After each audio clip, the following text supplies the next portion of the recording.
We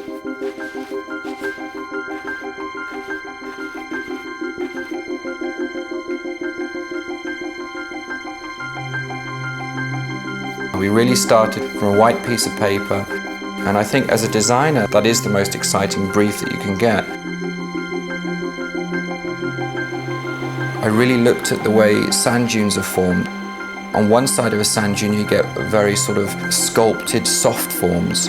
On the other side, where the wind hits the top of the edge of the sand dune, you get sharper forms.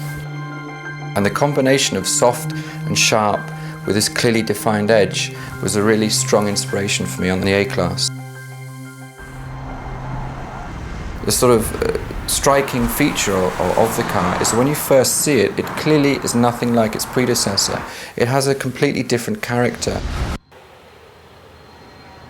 I get my inspiration from previous experiences and sort of dreams or images that I have in my mind. Seeing a Concorde, for example, I remember seeing that on a school trip, my first time I ever saw one, and I still remember that to this day. Inspiration in der A-Klasse war... The field of aviation provided the main source of inspiration for the A-Klasse. We drew inspiration from the profile of a wing, for example. Wing profile, we call it.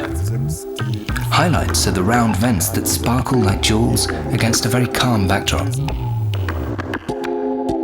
It's got the Mercedes-Benz design feature, what we call internally the dropping line. That runs from the front of the car to the back of the car on the side.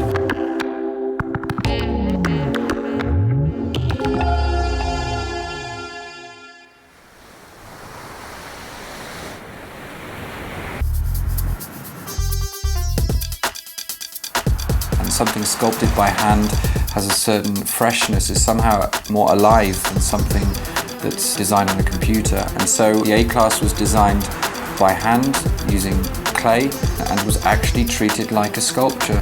That's what it was.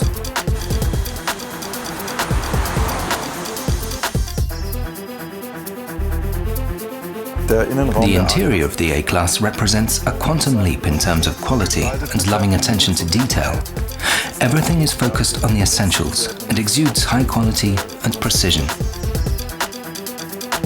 When you see the car from 50 meters away, you can immediately identify it and see that it has a sporty character.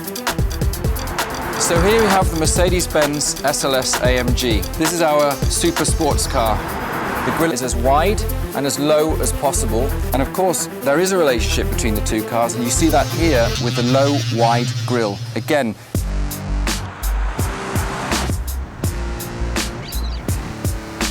we wanted the car to be as expressive and sporty as possible.